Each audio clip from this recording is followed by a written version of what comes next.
હા સ્ટુડન્ટ્સ, બાયોલોજીમાં કેતન રાલ સાથે સ્વાગત છે તમારું.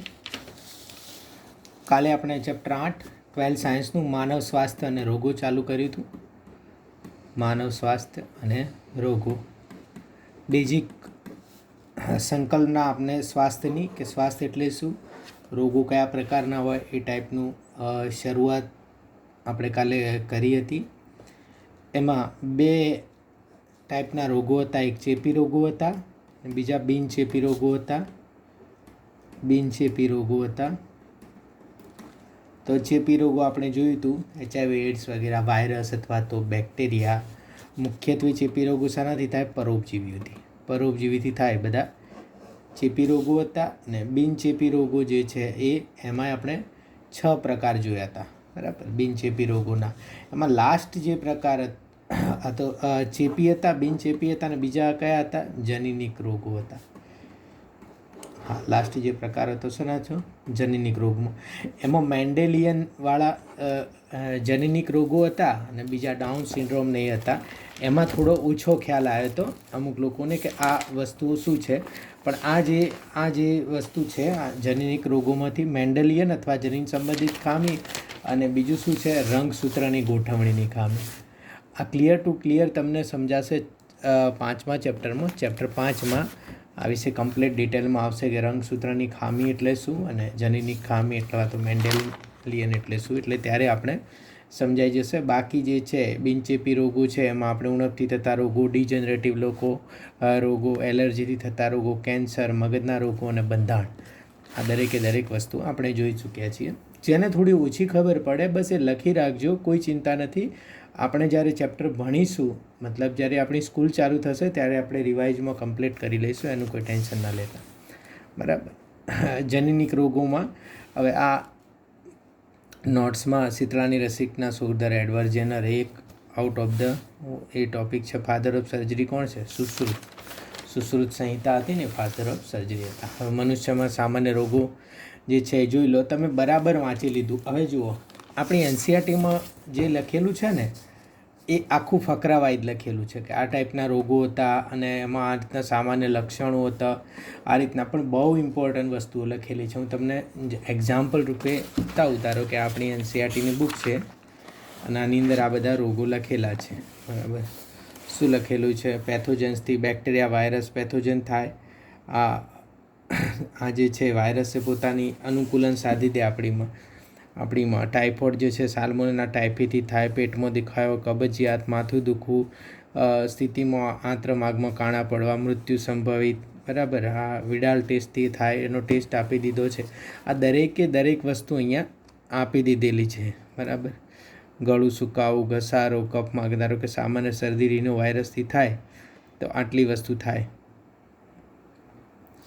દરેક ખાંસી, છીંક, આવી વાલસંદ્ર, રોગિષ્ટ વાછરડું વાપરવાથી અતિસાર, મરડો, પ્લેગ, ન્યુમોનિયા,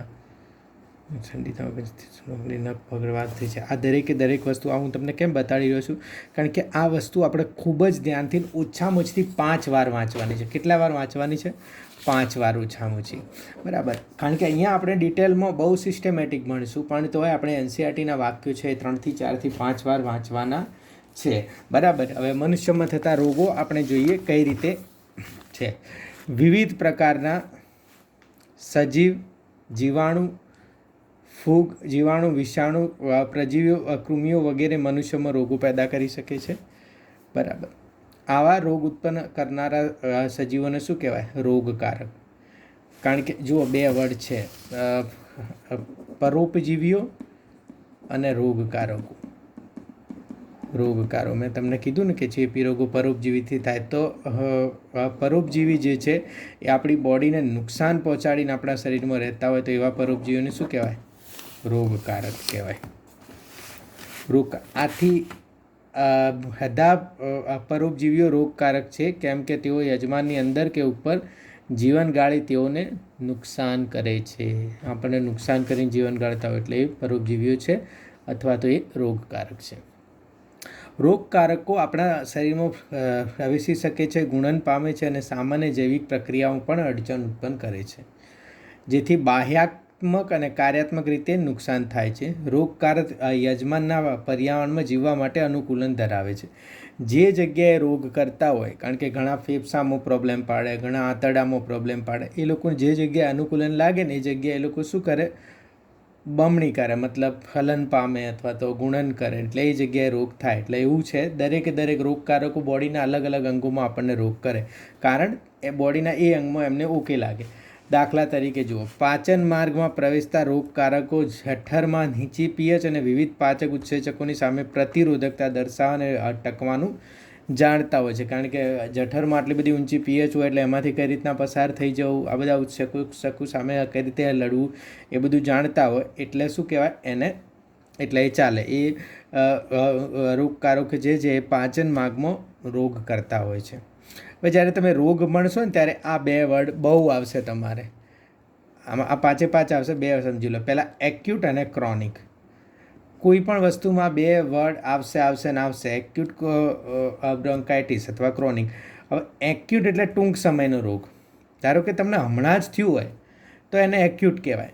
અને જો બહુ સમયથી તમારો રોગ હોય, કારણ કે જુઓ, ખાંસી એ બે પ્રકારની હોય. એક્યુટ હોય તો હમણાં જ થઈ હોય, અઠવાડિયાથી ખાંસી થયું. ક્રોનિક ખાંસી હોય તો ઘણા બધા સમયથી તમને ખાંસી આવે છે અથવા તો જૂની ખાંસી છે. તો આ લાંબા સમયનો રોગ હોય અથવા તો જૂનો રોગ હોય, એના માટે વર્ડ ક્રોનિક છે, ડૉક્ટર યુઝ કરે. અને ટૂંકા સમયનો હમણાં જ થયેલો રોગ હોય તો એના માટે શું વર્ડ છે? એક્યુટ છે. એવી જ રીતે બે, હમણાં જ થયું હોય, ઓછું પ્રમાણ હોય તો માઇલ્ડ. ધારો કે ઓછો તાવ હોય તો શું કહે? Mild fever. મોડરેટ ફીવર એટલે થોડો વધારો હોય. ધારો કે 98.6 ડિગ્રી ફેરનહીટ હીટ આપણું છે તો 100 સુધીના તાવને માઇલ્ડ કહેવાય. 101 મોડરેટ કહેવાય. 102 ઉપર જાય તો શું કહેવાય? સિવિયર. બરાબર, કે સિવિયર ફીવર છે. તો સિવિયર એટલે વધારે, મોડરેટ એટલે એનાથી ઓછો, માઇલ્ડ એટલે ઓછો. હજી તો બેઝિક છે, કંઈ વાંધો આવે એમ છે નહીં. બરાબર. તો હવે આપણે દરેક રોગો છે ને સિસ્ટમાઇઝ લખેલા છે. બહુ સરસ નોટ્સ બનાવેલી છે, એટલે તમને વાંધો નહીં આવે. કદાચ રોગો વિશે પૂછે ને, અને જો સહેલો ક્વેશ્ચન પૂછવો હશે તો રોગ અને રોગકારક પૂછશે. સહેલો ક્વેશ્ચન પૂછવો હશે શું પૂછશે? રોગ અને રોગકારક. અને જો હાર્ડ ક્વેશ્ચન પૂછવો હશે ને તો ચિહ્નો પૂછશે. કારણ કે ચિહ્નો યાદ રાખવા માટે તમારે ખાસી મહેનત કરવી પડશે, કારણ કે ચિહ્નો દરેકમાં અમુકમાં એક જેવા હોય, અમુકમાં એક જ ચિહ્નમાં ફરક હોય. તો આવી બધી વસ્તુ. તો સહેલો ક્વેશ્ચન પૂછશે તો રોગકારક પૂછશે. હવે ધારો કે સાલ્મોનેલા ટાઇફી પૂછે ને સામે ન્યુમોનિયા લખે તો ઓબ્વિયસલી તમને ખબર પડી જાય કે આ તો ટાઇફોઇડ જ છે. પણ આવું બધું પૂછે, માથાનો દુખાવો, અશક્તિ, પેટમાં દુખાવો, તો તમને એમ લાગે કે ખબર નહીં ટાઇફોઇડ વિશે પૂછ્યું છે કે ઝાડા વિશે પૂછ્યું છે કે શું પૂછ્યું છે. તો એટલા માટે આ નોટ્સમાં બધું આવી જાય છે. એટલે આ બરાબર ધ્યાન રાખજો તમે. જુઓ, બેક્ટેરિયા વડે થતા રોગો, પછી રોગકારકો, ચિહ્નો, બરાબર, અને રોગ. ટાઇફોઇડ જે છે એ શું છે? તાવ છે. સાલ્મોનેલા ટાઇફીથી થાય. આ શું છે? રોગકારક છે. સાલ્મોનેલા ટાઇફી શું છે? બેક્ટેરિયા છે. યાદ રાખજો, બેક્ટેરિયા વડે થતા રોગો અને પેલા વાયરસ વડે થતા. આંત્રમાર્ગને નુકસાન કરે, યકૃત અને બરોળ મોટા થઈ જાય છે. પ્રદૂષિત ખોરાક અને પાણી વડે આંતરડામાં દાખલ થાય છે અને રુધિર વડે બીજામાં દાખલ થાય છે. જઠરમાં દુખાવો, કોન્સ્ટિપેશન થાય, કબજિયાત થાય, માથાનો દુખાવો થાય. સતત ઊંચો તાવ 39 to 40 ડિગ્રી સેલ્સિયસ છે. સેલ્સિયસને ફેરનહીટમાં યાદ રાખજો. અશક્તિ થાય, પેટમાં દુખાવો થાય, બરાબર. પાછું કબજિયાત, ભૂખ ઓછી લાગે, ગંભીર અવસ્થામાં આંતરડામાં છિદ્ર અને મૃત્યુ. પરીક્ષણ જુઓ, બુકમાં લખેલું છે. વિડાલ ટેસ્ટથી પરીક્ષણ થાય. એટલે જ્યારે તમે કોઈ નોર્મલ ઇન્ફેક્શન હોય, મતલબ તમને નોર્મલ તાવ આવશે ને તો ડૉક્ટર 2-3 તો લખી જ દેશે. એક તો MP લખશે, મેલેરિયા પેરાસાઇટ. બીજો લખશે વિડાલ, બરાબર. અને થર્ડ શું લખશે? Urine test. આટલા 3 કરાવી દેશે. એટલે આના ઉપરથી તમને એને ખબર પડી જશે કે ઇન્ફેક્શન છે, ટાઇફોઇડ છે કે મેલેરિયા છે.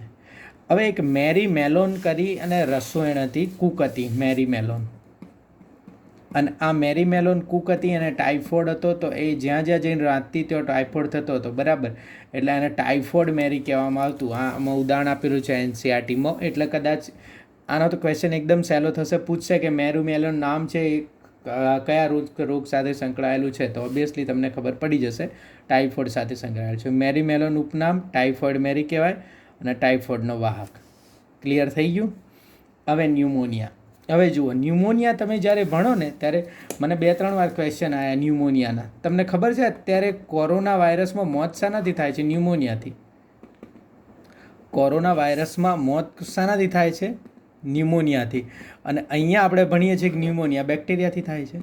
એટલે ઘણા સ્ટુડન્ટ્સે મને કીધું કે સર આપણે બેક્ટેરિયાથી ભણ્યા હતા ને કેમ વાયરસથી ન્યુમોનિયા? તો ન્યુમોનિયા જે છે ને એ સમજો કે એ એક છેલ્લું સ્ટેજ છે. સમજો કે તમે એવું વિચારો કે એક લાકડી લો અને લાકડી આ કાચ ઉપર ફટકારો એટલે કાચના કટકા થઈ જાય, બરાબર. અને આ કટકા થયેલી કાચની સ્થિતિ છે ને એને તમે કંઈક નામ આપી દો કે આ સ્થિતિને આપણે એવું ગણીએ કે તૂટેલી અવસ્થા, કાચની તૂટેલી અવસ્થા. હવે આ લાકડી હતી એટલે આપણે શું કહીએ કે એ લાકડીથી મુખ્યત્વે થાય. સમજો લાકડીથી મારતો.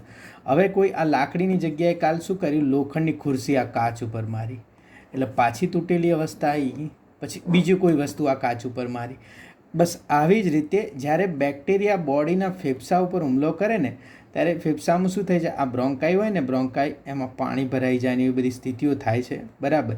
અને એના કારણે ન્યુમોનિયા થશે. પણ એવું નહીં કે આ સ્થિતિ ખાલી બેક્ટેરિયા જ લાવી શકે ને બીજું કોઈ ના લાવી શકે. આ સ્થિતિ વાયરસે લાવી શકે તો ખાલી એના આગળ એક જ નામ જોડવાનું હોય, વાયરલ ન્યુમોનિયા. ફૂગે લાવી શકે આ સ્થિતિ તો ફંજાઈ ન્યુમોનિયા, બરાબર. તો આ બેક્ટેરિયાથી થાય, વાયરસથી થાય, ફૂગથી થાય, અલગ અલગ વસ્તુથી થાય. પણ નોર્મલ ધારો કે ખાલી ન્યુમોનિયા લખે અને બેક્ટેરિયાવાળો વર્ડ આગળ ના યુઝ કરે, બેક્ટેરિયલ ન્યુમોનિયા, તો આપણે બેક્ટેરિયલ ન્યુમોનિયા જ સમજવાનો એને. સમજણ પડી? વાયરસથી થયો છે તો વાયરલ ન્યુમોનિયા યુઝ કરશે એ લોકો. ફૂગથી ફૂગવાળો ન્યુમોનિયા યુઝ કરશે. પણ ખાલી ન્યુમોનિયા લખ્યો હશે તો મોટે ભાગે બેક્ટેરિયા જે છે એ હશે આમાં, બરાબર. ન્યુમોનિયા જુઓ, સ્ટ્રેપ્ટોકોકસ ન્યુમોનિયા, આ યાદ રાખજો. આ જે છે સૂક્ષ્મ બિંદુ અથવા સૂક્ષ્મ કણો વડે ચેપ અથવા ચેપી વ્યક્તિના ગ્લાસ અથવા સાધનોનો ઉપયોગ ફેફસાના વાયુકોષ્ઠમાં ચેપ કરે છે. ઇમોફિલસ ઇન્ફ્લુએન્જી, બરાબર. એક્સરેથી ખબર પડે. આ ઇન્ફ્લુએન્ઝાનો વાયરસ છે એ લાસ્ટમાં શું કરે? આ ઇન્ફ્લુએન્ઝાનો જે છે એ પણ લાસ્ટમાં શું કરે? ન્યુમોનિયા. ફેફસાના વાયુકોષ પ્રવાહી દ્વારા ભરાયેલું હોય છે અને શ્વસનમાં ગંભીર સમસ્યા કરે છે. ઠંડી સાથેનો તાવ, ખાંસી અને માથાનો દુખાવો થાય છે. હવે જુઓ, ન્યુમોનિયા માટે બુકમાં શું લખેલું છે એ મુખ્ય જોવું જરૂરી છે. આ રહ્યું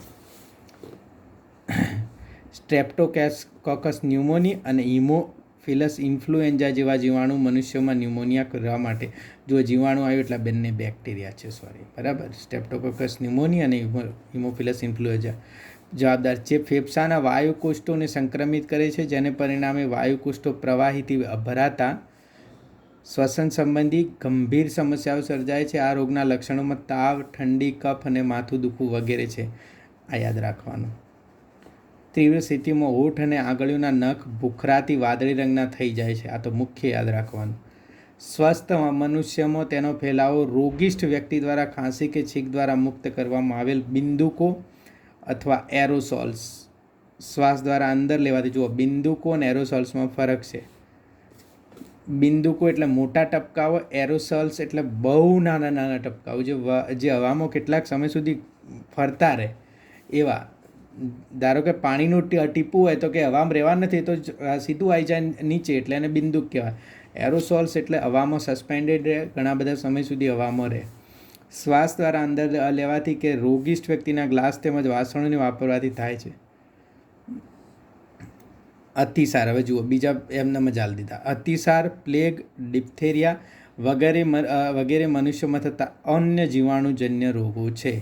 એટલે અતિસાર વિશે, પ્લેગ વિશે, ડિપ્થેરિયા વિશે કે એના રોગ માટેના જીવાણુ નથી આપેલા. સ્ટ્રેપ્ટોકોકસ ન્યુમોનિયા અને ઇન્ફ્લુએન્ઝા આપેલા છે ને એવી રીતના. એટલે એ આપણે જોઈશું એના જીવાણુ કયા કયા છે. સમજણ પડી? તો ટાઇફોઇડના જોઈ લીધો, ન્યુમોનિયાનો જોઈ લીધો. આ તો આપેલું છે, પેલા આપેલા નથી એટલે આપણે જોઈ લઈશું. મરડો રોગ આપેલો છે, જીવાણુ નથી આપેલું. શાના દ્વારા થાય? સિજેલા ડિસેન્ટ્રી.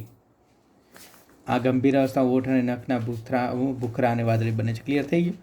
પેટમાં દુખાવો, મળમાં રુધિર અને શ્લેષ્મા મળમુખીય માર્ગ દ્વારા વહન, બરાબર. મળમુખીય માર્ગ દ્વારા શું છે? રુધિર જે છે એ આવે. સિજેલા ડિસેન્ટ્રી, મરડો. પછી પ્લેગ, પેર્સિનિયા પેસ્ટિસ, ઝેલોસાઇના ચિયોપિસ, ઉંદર પરની ચાંચડ, ઊંચો તાવ આવે છે, માથાનો દુખાવો, અધોક્ષક લસિકા ગાંઠના સોજો, બરાબર. પછી નિદાન વેસન સ્ટેન ટેસ્ટ, આ પ્લેગ માટેનું છે, બરાબર. આ યાદ રાખજો, ઝેનોસાયલા ચિયોપિસ અને પર્સેનિયા પેસ્ટિસ, બરાબર. આ કંઈ યાદ રાખવાની જરૂર નથી, આટલું યાદ રાખજો. તાવ છે, માથાનો દુખાવો છે અને લસિકા ગાંઠનો બરાબર સોજો છે, બરાબર. આ ડિપ્થેરિયા જોઈ લો, કોર્ની બેક્ટેરિયમ ડિપ્થેરિયા. આ ઊંચો તાવ છે, ગળાને અસર, શ્વાસમાં તકલીફ, પરીક્ષણ ચીક ટેસ્ટ. આ ચીક ટેસ્ટ કદાચ એમ્સમાં પૂછાયેલો છે, બરાબર. ધનુર, ક્લોસ્ટ્રેડિયમ ટીટની. ધનુર થાય ને આપણને કોઈ પણ લોખંડની વસ્તુ વાગી હોય એટલે આપણે શું કહીએ કે ધનુર ઉપર છે, ધનુર ઉપર છે. કેમ કે આ ક્લોસ્ટ્રેડિયમ ટીટની બેક્ટેરિયા છે એ લોખંડ ઉપર વધારે રહેતો હોય છે, એટલે લોખંડની કોઈ વસ્તુ વાગે એટલે આપણને ભય હોય કે આ ક્લોસ્ટ્રેડિયમ ટીટની અંદર ગયો જ હશે, બરાબર. તો એટલા માટે આપણે શું કહીએ છીએ, ધનુરનું ઇન્જેક્શન તરત લઈ લઈએ છીએ જેથી આ મરી જાય. શરીરના સ્નાયુનું સતત સંકોચન, જડબા જકડાવા, બેભાન અવસ્થા, એપિસ્ટોનસ, ચહેરાના સ્નાયુઓ ખેંચાવા, એકદમ ખેંચાઈ જાય, જકડાઈ જાય જડબા, ધનુર જો ઉપડે તો, બરાબર. ક્ષય એટલે ટીબી, માઇકોબેક્ટેરિયમ ટ્યુબરક્યુલોસિસ, બરાબર. ગળફામાં લોહીનું હોવું, વજન ઓછું થવું, રાત્રિ પરસેવો, ધબકારા વધવા, પરીક્ષણ મોન્ટેક્સટેક્સ, બરાબર. આ યાદ રાખજો, મેન્ટેક્સ ટેસ્ટ જે છે એ ટીબીનું પરીક્ષણ કરવા માટે વપરાતો ટેસ્ટ છે, અને કોચ ડિસીઝ કહેવાય છે ટીબીને, એટલે એ યાદ રાખજો.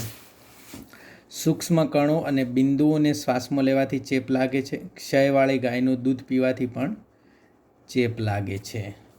હુફિંગ કફ, ઉટાટિયું, બોર્ડેટેલા પર્ટુસિસ, અવાજથી ઉધરસ આવી, ખાંસીમાં કફ આવવા, ખાંસી ખાતી વખતે ચહેરાનું લાલ થવું, છીંક વડે બહાર પડતા બિંદુકો અને એરોસોલ્સ વડે તે ફેલાય છે.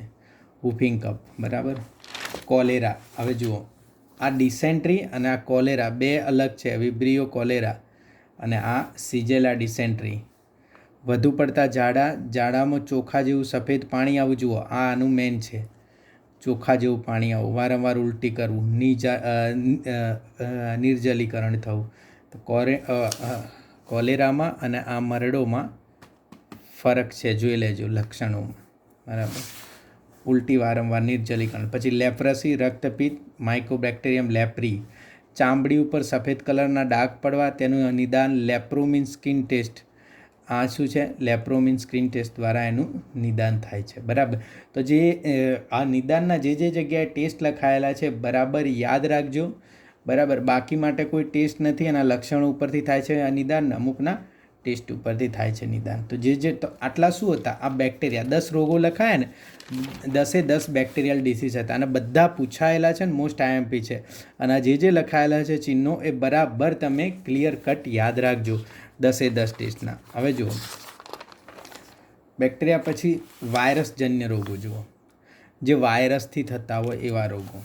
સામાન્ય શરદી, આ વાયરસ જે છે અને જુઓ વાયરસમાં આપણે આમે પહેલેથી કાચા છે, એવું નહીં કે કોરોના વાયરસ વિશે આપણે કંઈ શોધી જ નથી શક્યા. જુઓ શરદી આજ દિન સુધી આપણે નથી મટાવી શક્યા, શરદીનો કોઈ આપણે વેક્સિન નથી શોધી શક્યા. એનું કારણ શું ખબર છે, આ રીનો વાયરસ આખો દિવસ પોતાનું સ્ટ્રક્ચર બદલી નાખે. હવે રસી કઈ રીતના હોય, કઈ રીતે કામ કરે એ આ જ ચેપ્ટરમાં આવશે ને હું તમને ભણાવીશ, ત્યારે તમને ખ્યાલ પડશે કે રસી શોધવી એટલી ઇઝી નથી, બરાબર. અત્યારે આપણને એવું થાય કે સાયન્ટિસ્ટો બેન શું કરતા હશે, એક રસીને જ શોધી શકતા, પણ એવું નથી, ગોખી નાખવાનું નથી એમ. રિનાઇટિસ, બરાબર. જ્યારે ITIS આવે ત્યારે સમજી જવાનું કે શું છે, સોજો, ઇન્ફ્લામેશન, બરાબર. સામાન્ય શરદીને રાઇનાઇટિસ કહેવાય, બરાબર, કારણ કે અંદર તમને સોજો લાવે. મનુષ્યમાં સૌથી વધારે જોવા મળતો ચેપ ખાંસી. એવો કોઈ મનુષ્ય જ ના હોય જે એમ કે મને શરદી નથી કોઈ દિવસ. ખાંસી, છીંક દ્વારા બિંદુકો વડે વહન ઉદ્ભવતા નાક અને ઉપરના શ્વસન માર્ગનો ચેપ, પરંતુ તેમાં ફેફસાનો ચેપ લાગતો નથી. નાક બાજી જવું, નાકમાંથી પ્રવાહી નીકળવું, ગળું પકડાઈ જવું, ભારે અવાજનો કફ થવો, માથાનો દુખાવો, થકાવટ 3 થી 7 દિવસ સુધી રહે છે અને રહે જ, પછી એનાથી કશું થાય નહીં, ગમે તે લો, બરાબર. Chikungunya single stand RNA. હવે આ સિંગલ સ્ટેન્ડ આરએનએ અને ડબલ સ્ટેન્ડ આરએનએ શું છે એ આરએનએ આવશે ત્યારે જોઈશું. ચિકનગુનિયા વાયરસ છે, વાહક છે. એડિસ ઇજિપ્તી આ મચ્છર છે, આ ચિકનગુનિયા વાયરસ છે. વાહકનો મતલબ એ ના થાય વાયરસ, રોગકારક ના થાય. વાહકનો મતલબ જે મચ્છર એને લઈને જાય વાહક. એડિસ ઇજિપ્તી મચ્છરથી થાય છે. તાવ, સાંધાનો દુખાવો, લિમ્ફોડેનોપેથી, લસિકાની ગાંઠનો સોજો. આ લિમ્ફોડેનોપેથી એટલે બરાબર. ડેન્ગ્યુ તાવ, આપણે ડેન્ગ્યુથી તો બહુ પરેશાન થયેલ છે. જુઓ આ વાયરસ છે બેકબોન ફ્લેવી આર્બો વાયરસ, વાહક એડિસ ઇજિપ્તી, માદા મચ્છર એનો એ જ. માથાના અગ્ર, આ એડિસ ઇજિપ્તી આપણી હોસ્ટેલમાં બહુ વધી ગયા હતા, તો આપણને આટલું બધું હેરાન કર્યા. પણ આ વાહક જ્યાર સુધી મચ્છર જ ત્યાર સુધી તો ત્યાં બરાબર. હવે આ કોરોના વાયરસમાં તો વાહક જ આપણે થઈ ગયા. માથાના અગ્રભાગમાં સખત દુખાવો, ત્રાક કણોનો ઘટાડો, પ્લેટલેટ્સ ઓછા થઈ જતા ને ત્રાક કણો. અને હવે ખ્યાલ પડે ત્રાક કણો શું કામ કરે? 18મા ચેપ્ટરમાં સમજાવ્યું હતું ને ત્રાક કણો શું કામ કરે. તો ત્રાક કણોનો ઘટાડો થાય તો કેમ ઉપર બ્લડ બાજી જાય? બસ ત્રાક કણોનો ઘટાડો થવાથી કેમ આપણે ઉપર બ્લડના ચાઠા મળે જોવા. એ જેને આવડે એ કોમેન્ટમાં મને જવાબ આપજો. નાક, મુખ અને પેઠામાંથી રક્તસ્રાવ થાય. આ કેમ થાય? ત્રાક કણોના ઘટાડા થવાથી જ થાય. ડેન્ગ્યુ તાવ, હવે hepatitis B, HBV, DSDNA double stand, 2 સ્ટેન્ડવાળો, સિંગલ સ્ટેન્ડ, 1 સ્ટેન્ડવાળો. તેની રસી ઈસ્ટમાંથી બનાવવામાં આવે છે, બરાબર. યકૃતમાં ગંભીર નુકસાન, કમળો, પિતૃ તથા જાતિ રીતે વહન જરાયુને પસાર કરી શકે છે. જરાયુને પસાર કરી શકે એટલે માતાને થયો હોય તો બાળકને થાય. જરાયુને પસાર કરી શકે એનો મતલબ જ એ થાય માતાને થયો હોય તો બાળકને થાય. આ બધા વાયરસજન્ય અને બેક્ટેરિયાજન્ય રોગો તમારે એનસીઆરટીમાં નથી તોય લખાયેલા. એનું કારણ એ છે કારણ કે આ ક્યાંયના ક્યાંય પૂછાયેલા છે, બરાબર. થોડુંક ઘણી વસ્તુ થોડીક પૂછાયેલી છે, અથવા તો આવડતા હોય તો ઓપ્શનમાં તમને કાવ આવી જાય કે યસ આ વાયરસ છે કે બેક્ટેરિયલ છે, બરાબર. રિકમ્બિનન્ટ રસી આના માટે શોધાય છે, ત્યારે રસી પણ શું ત્યારે જોઈશું. તેના માટે પુનઃ સંયોજિત ડીએનએની રસી આપવામાં આવે છે. આ રસી જોઈશું ને ત્યારે હું તમને કહીશ પુનઃ સંયોજિત રસી એટલે શું. પોલિયો 5 નંબર છે. પોલિયો માઇલેટિસ, પોલિયો વાયરસ અથવા એન્ટેરો વાયરસ, બરાબર. આ વાયરસ છે. કંકાલ સ્નાયુનો લકવો, માથું દુખવું, ગળું જકડાઈ જવું, મળમુખીય માર્ગ વડે વહન, બરાબર. કંકાલ સ્નાયુનો લકવો કરી દે પોલિયો વાયરસ. આ તમને ખબર હશે, પણ પોલિયોનું વેક્સિન આવી ગયું એટલે આપણે પોલિયોવાળા દર્દી બહુ ઓછા જોયા છે. પહેલાં પોલિયોવાળા દર્દી હતા, પણ એ વાયરસ છે. હજી ઘણા લોકોને હવે ખબર પડશે કે ઓહો આ બેક્ટેરિયા હતા ને આ વાયરસ હતા. આ બરાબર યાદ રાખજો. મેન ઇન્ફ્લુએન્ઝા, ઓર્થોમિક્સો વાયરસ, ગળામાં ખરાશ, માથાનો દુખાવો, તાવ, શરદી, આખા શરીરમાં દુખાવો, નાક બંધ થવા, બિંદુકો વડે ચેપ, બરાબર. ઓરી રૂબેલા વાયરસ, ગળાના ભાગમાં લાલ ચાઠા, પાછળથી આખા શરીર પર ચાઠા. જો આ સ્મોલ પોક્સનો કેટલી માથાકૂટ હતી. આ ઓરીનું વેક્સિન શોધવા માટે તો એડવર્ડ જેનરે કેટલી મહેનત કરી. બિંદુઓ વડે ચેપ લાગે છે. અછબડા, chicken pox, varicella zoster virus, બરાબર. માઇલ્ડ તાવ, ચાઠા પર બળતરા થઈ, રોગ થયા બાદ કોઈ ચાઠા રહેતા નથી. ચાઠા પર બળતરા થવી, રોગ નાબૂદ થયા બાદ હશે. અહીંયા પછીથી કોઈ ચાઠા રહેતા નથી. ગાલ અપચોળ્યું, પેરામિક્સો વાયરસ, ઉપકર્ણ ગ્રંથિનું ફૂલી જવું, બરાબર. ગાલ પોચળ્યું, મમ્સ થાય ને તો તમને અહીંયા ગાલ તમારું ફૂલી જાય, ઉપકર્ણ ગ્રંથિ આવે, ફૂલી જવું ને દુખાવો થવું, બરાબર. અથવા બંને બાજુ, એક અથવા બંને બાજુ, બરાબર. એક બાજુ અથવા તો બંને બાજુ ગાલ ફૂલી જાય અને દુખાવો થાય. તો આ જે રોગો છે આ બધા શું હતા? 1 મિનિટ હજી છે 10. હડકવા, રેબિસ, હાઇડ્રોફોબિયા, રેબિસ વાયરસ. હડકવા થવાથી થાય શું? પાણીનો ડર લાગે, સખત માથાનો દુખાવો, ઊંચો તાવ. એટલે તમને ખબર છે હડકાયું કૂતરું આ લોકો પાણી નાખે, પાણીથી તરત દૂર જતું રહે, પાણીનો ડર લાગે એને. કૂતરાના કરડવાથી હડકવા ફેલાય છે, બરાબર, કારણ કે એ વાહક છે. Swine flu triple reassorted flu virus, H1N1, બરાબર. આ H1N1 વાયરસથી સ્વાઇન ફ્લૂ થાય છે. તાવ, કફ, ગળામાં ખરાશ, શરીરમાં દુખાવો, ઠંડી લાગવી અને થાક લાગવો. પછી બીજો છે severe acute respiratory syndrome, SARS, શાનાથી થાય છે? Corona virus. આ કોરોના વાયરસ જે છે એટલે આ વખતે જે આવ્યો ને એને કહે છે COVID-19. જે COVID-19 કેમ કહે છે? કોરોના વાયરસ 2019, બરાબર, કારણ કે આ બદલીને આવ્યો છે રૂપાંતર, નવું અપડેટેડ છે. કોરોના વાયરસથી obviously severe acute respiratory syndrome આ થતો, બરાબર. એના MERS, ISARS આ બધા હતા જ. ઊંચો તાવ, ઠંડી, માથાનો દુખાવો, ડિઝીનેસ, ગળામાં ખરાશ, આ બધા જોઈ લો. લક્ષણો આના આ જ છે, બરાબર. કોરોના વાયરસના લક્ષણો આના આ જ છે, બસ ખાલી એ સ્ટ્રક્ચર બદલીને આવ્યો છે. ડિઝીનેસ એટલે શું? થોડું આળસ જેવું થાય, ગળામાં ખરાશ, ટપકતા નાક, ઉબકા, ઉલટી, ઝાડા, શ્વાસ લેવામાં તકલીફ. તો આમાંથી શ્વાસ લેવામાં તકલીફવાળું થાય છે, ગળામાં ખરાશવાળું થાય છે, માથાનો દુખાવાવાળું થાય છે, ઊંચો તાવ આવે છે, પણ ઊંચો તાવ અમુકને નથી પણ આવતો. ક્લિયર થઈ ગયું? તો આ બેક્ટેરિયલ અને વાયરસ ડિઝીઝ હતા. બરાબર વાંચી લેજો આ દરેક રોગો, અને જે ક્વેશ્ચન થાય એ તરત જ મને પૂછજો. Thank you very much friends.